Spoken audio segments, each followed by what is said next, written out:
Hello everyone, welcome back to our channel Mummy's Cook. இன்னைக்கு recipe வந்து apple pie. வாங்க எப்படி செய்யறதுன்னு பார்க்கலாம். இதுக்கு முதல்ல ஒரு பவுல் எடுத்துக்கோங்க. அதில் 1.5 கப் மைதா ஆட் பண்ணியிருக்கேன், 1/2 கப் கோதுமை மாவு ஆட் பண்ணியிருக்கேன், 1/4 டேபிள் ஸ்பூன் சால்ட் ஆட் பண்ணிவிட்டு 1/2 கப் தண்ணி ஊற்றிட்டு சப்பாத்தி மாவு பதத்துக்கு மிக்ஸ் பண்ணி விட்டுக்கலாம். நம்ம உள்ள ஸ்டஃபிங் ரெடி பண்ணுற வரைக்கும் இதை வந்து நம்ம ரெஸ்ட் பண்ணலாம். அட்லீஸ்ட் ஒரு 1/2 hour ரெஸ்ட் பண்ணுங்கள். இப்போ உள்ளே வைக்கிற ஸ்டஃபிங் ரெடி பண்ணலாம். அதுக்கு முதல்ல 2 ஆப்பிளை தோல் நீக்கிட்டு சின்ன சின்னதாக கட் பண்ணி விட்டுட்டு ஒரு கடாயில் ஆட் பண்ணிக்கலாம். அது கூடவே நான் 8 டேபிள் ஸ்பூன் நாட்டு சர்க்கரை ஆட் பண்ணியிருக்கேன். மீடியம் ஃப்ளேம்லேயே வச்சு நல்லா குக் பண்ணுங்கள். நம்ம நாட்டு சர்க்கரை ஆட் பண்ணதுனால கொஞ்சம் நேரத்துலேயே வந்து அதை நல்லா கரைஞ்சி தண்ணி வெளியே வரும். அதுக்கப்புறம் 1/2 டேபிள் சின்னமன் பவுடர் ஆட் பண்ணியிருக்கேன்.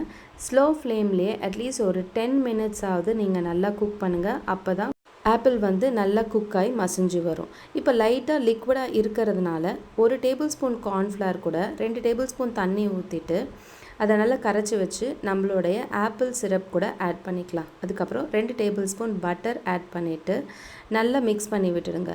இப்போ நம்மளுடைய அவுட்டர் லேயரும் 1/2 hour வந்து ரெஸ்ட் பண்ணியாச்சு. இப்போ நம்ம டோ எடுத்துக்கிட்டு எனக்கு 2 ரெக்டாங்கிள் மாதிரி வேணும். ஸோ அதுக்காக நான் அதை ரோல் பண்ணி வச்சுட்டு நான் உள்ள ஸ்டஃபிங் வச்சுட்டு 2 பக்கமும் நல்லா ப்ரெஸ் பண்ணி விட்டுட்டு ஒரு ஃபோக் எடுத்து லைட்டாக ஒரு டிசைனுக்காக நான் அழுத்தி டிசைன் மாதிரி கொடுத்துக்கிறேன்.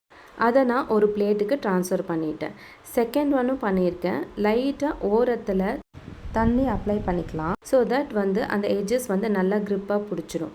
இதை நம்ம எக்ஸாக்டாக 15 minutes மட்டும் ஃப்ரீசரில் வச்சு எடுத்துக்கலாம். எண்ணெய் நல்லா சூடாகி வந்த உடனே நம்மளுடைய ஆப்பிள் பையை ஒன்றா போட்டு நல்லா பொரிச்சு எடுத்துக்கலாம். மீடியம் ஃப்ளேமில் வச்சாதான் நம்மளோட ஆப்பிள் பை கருகாமல் வரும். அவ்வளோதான் ஃப்ரெண்ட்ஸ். டேஸ்ட் பண்ணி பாருங்கள், சூப்பராக இருக்கும். கிட்ஸுக்கும் ஃபேவரட்டாக இருக்கும். Healthy cooking, happy eating. See you in the next video. Bye.